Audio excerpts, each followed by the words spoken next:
સિંગ દાળ biscuit વટાણા રેવડી ધંધો કરવાની હોની ઈચ્છ છે ને.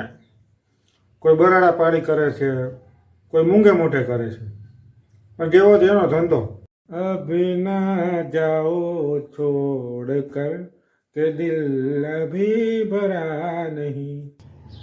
સિંગ દાળ વટાણા રેવડી એ પાછું બોલો બેન આગળ જઈને જ કે ને બેનને પાછું ભેગું જઈને કોઈ છોકરું હોય એ બેન પાછા મનમાં તો ગારું કાઢતા હોય કે મરી ગયું અહીંયા આવીને જ હમણાં બોલશે ને ઓલું છોકરું હું રિહાય મમ્મી લેવું છે.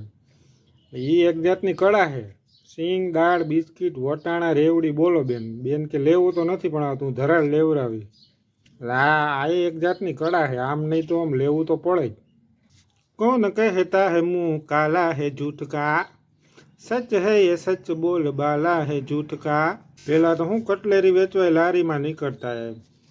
હવે તો જોકે દુકાનો થઈ ગઈ, બધી દુકાનોમાં જ મળે. પહેલાં લારી લઈને નીકળતા.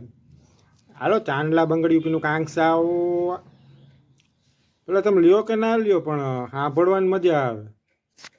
ઓલું નથી કહેતા હાલો તાજા બકાલા આવી ગયા ઘીમાં પલારેલા, પણ હકીકતમાં ઘીમાં પલારેલ ના હોય. એ ઘરાક નહીં ખબર હોય, પણ આ એક બોલવાની સ્ટાઇલ હોય એમ મજા આવે સાંભળવાની.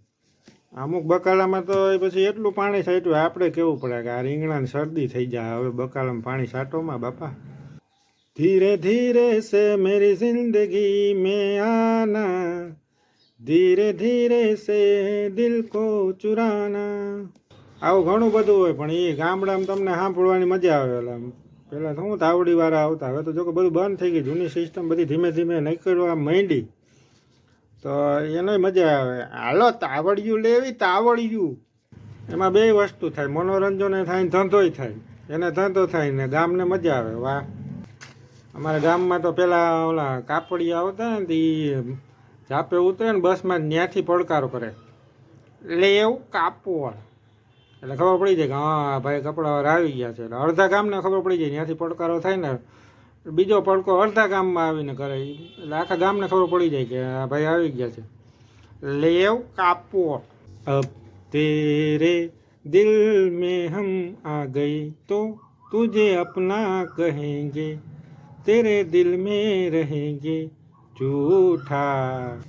અમુક પછી અડધું જ બોલતા હોય. હાલો 50 આવી ગયા, 50 પણ હું હોય એ ખબર ના પડી. તમે એ બહાર નીકળવું જ પડે એમ કે આ શું છે એમ જોવા હાટું.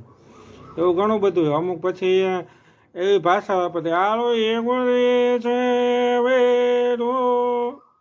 હવે તમે શું સમજ્યા કાંઈ ના સમજાય. એટલે તમારે દરવાજો ખોલીને બાયણે નીકળવું જ પડે કે ભાઈ શું વેચાવા આવ્યું છે. એ એક જાતની કળા છે બારે કાઢવાની ઘરાકનું. આમ તો પછી તડકા ધૂમના નગર નીકળે નહીં બારે કે આ તો ઓલા છે ભાઈ, પણ આવી ભાષા હોય તો નીકળે. લાગા ચુનરી મેં દાગ છુપાઉં કેસે, લાગા ચુનરી મેં દાગ. અમુક પછી વસ્તુ વિચારવા જેવી હોય. અમુક વસ્તુ અમુકને લાગુ પડે. જ્યાં માગવાળા હોય ને એમ કે કાંઈ દ્યો ને બેન, ક્યાંય સાંભળ્યું કે કાંઈ દ્યો ને બનેવી. ખબર હોય ઘરે બેન જ હોય એટલે એમ જ કહે કે કાંઈ દ્યો ને બેન. ચલતે ચલતે મેરે યે ગીત યાદ રખના, કભી અલવિદા ના કહેના. પછી એમાં અમુકને 2 સ્ટેપ વેરિફિકેશન હોય. આપણે કેમ વોટ્સઅપમાં 2 સ્ટેપ વેરિફિકેશન કરવું પડે, એમાં ધંધામાં વેરિફિકેશન હોય. પહેલા સ્ટેપમાં પડકારો અલગ હોય, બીજા સ્ટેપમાં પડકારો ફરી જાય. એ લાવો જૂના લોટા પતરાને રસનો ભંગાર હોય તો લાવો. આ પહેલો સ્ટેપ. પછી બીજા સ્ટેપમાં એમાં વળી ફરી જાય. જૂના ચોપડા છાપાની પસ્તી હોય તો દેજો. એ સાંભળવાની મજા છે ને. આપણે અગર પસ્તી ના હોય તો આપણે એમ થાય નવી ચોપડી દઈ દે, એને બોલવાની મજા આવી જાય સાંભળવાની.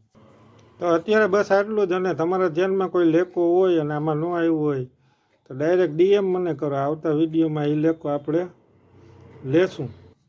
કભી અલવિદા ના કહેના, કભી અલવિદા ના કહેના, ચલતે ચલતે. તો મિત્રો મળીએ ફરી એકવાર નવા વિડીયોમાં. ત્યાં સુધી આવજો.